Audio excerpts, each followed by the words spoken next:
نحمدہ ونصلی علی رسولہ الکریم اما بعد فاعوذ باللہ من الشیطان الرجیم بسم اللہ الرحمن الرحیم۔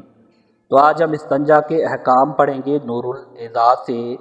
فرماتے ہیں کہ اصطلاح میں استنجا پیشاب پاخانہ کے مقام سے جو گندگی نکلے اس کو مخرج سے صاف کر دینا، پانی کے ذریعے سے ہو یا مٹی وغیرہ کے ذریعے سے ہو کہتے ہیں۔ فرماتے ہیں یلزم الرجل، لازم ہے، ضروری ہے مرد پر، الاستبراء، استبراء، حتی یزول اثر البول، حتیٰ کہ زائل ہو جائے پیشاب کا اثر، ویطمئن قلبہ، اور مطمئن ہو جائے اس کا دل۔ کہ استبراء مرد کے لیے ضروری ہے حتیٰ کہ پیشاب کا اثر زائل ہو جائے اور اس کا دل مطمئن ہو جائے، علی حسب عادتی ہی، اپنی عادت کے مطابق، حسب عادت، اما بالمشی، یا تو چل پھر کر، اول تنحنحی، یا کھنگار کر، اول اضطجاعی، یا کروٹ کے بل لیٹ کر، او غیری ہی، یا اس کے علاوہ دوسرے طریقے سے۔ کہ استبراء لازم ہے تاکہ پیشاب کا اثر زائل ہو جائے اور اس کا دل مطمئن ہو جائے اس کی عادت کے مطابق، چل پھر کر یا کھنگار کر یا کروٹ کے بل لیٹ کر، یا اس کے علاوہ کوئی دوسرا طریقہ۔ ولا یجوز لہ الشروع فی الوضوء، اور جائز نہیں اس کے لیے وضو میں لگنا، حتی یطمئن، جب تک کہ مطمئنان یقین نہ ہو جائے، بزوال رشح البول، پیشاب کے قطرات کے ختم ہو جانے کا۔ کہتے ہیں کہ جائز نہیں ہے اس کے لیے کہ وہ وضو شروع کرے یا وضو میں لگے جب تک اسے اطمینان اور یقین نہ ہو جائے پیشاب کے قطرات کے ختم ہو جانے کا، تو اس وقت تک اسے وضو شروع کرنا اس کے لیے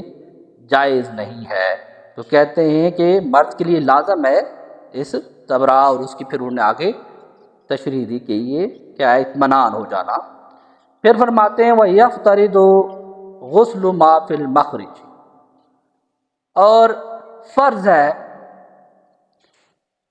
دھونا، یعنی نجاست کا، ما فی المخرج، جو مخرج میں ہے، عند الاغتسال من الجنابۃ والحیض والنفاس،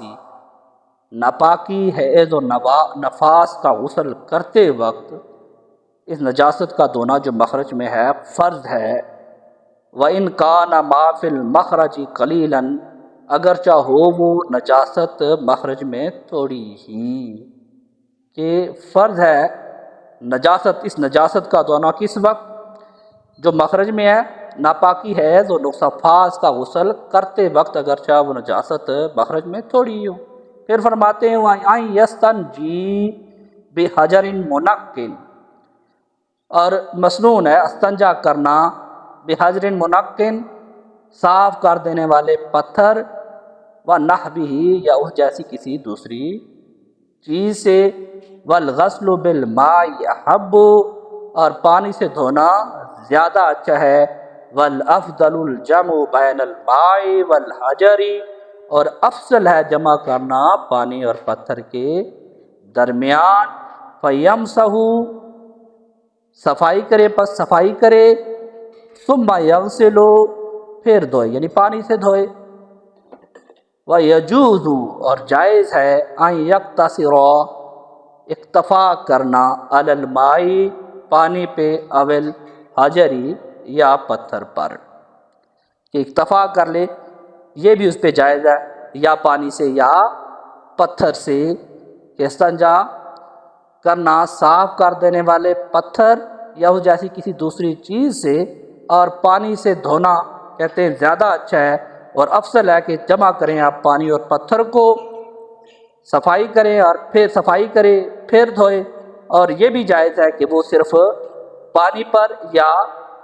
پتھر پہ ہی اکتفا کرے، دونوں میں سے کوئی ایک چیز کر لے تو یہ استنجا ہو جاتا ہے۔ پھر فرماتے ہیں وَالسُّنَّةُ إِنْقَاءُ الْمَحَلِّ، اور سنت ہے جگہ کا صاف کر دینا،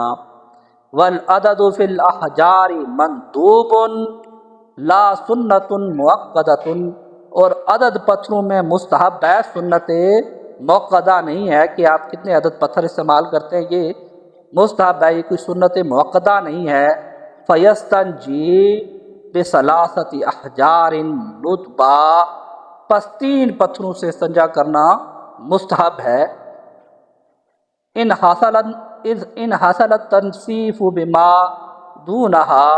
اگرچہ حاصل ہو جائے صفائی ان سے کم میں، کہ یہ سنت ہے جگہ کا صاف کر دینا، اور عدد پتھروں میں یہ مستحب چیز ہے، سنت موقدہ نہیں ہے، تو صرف 3 پتھروں سے استنجا کرنا مستحب ہے، اور اگرچہ ان سے کم پہ بھی صفائی ان سے کم میں بھی حاصل ہو جائے پھر بھی مستحب ہے 3 پتھروں سے کریں۔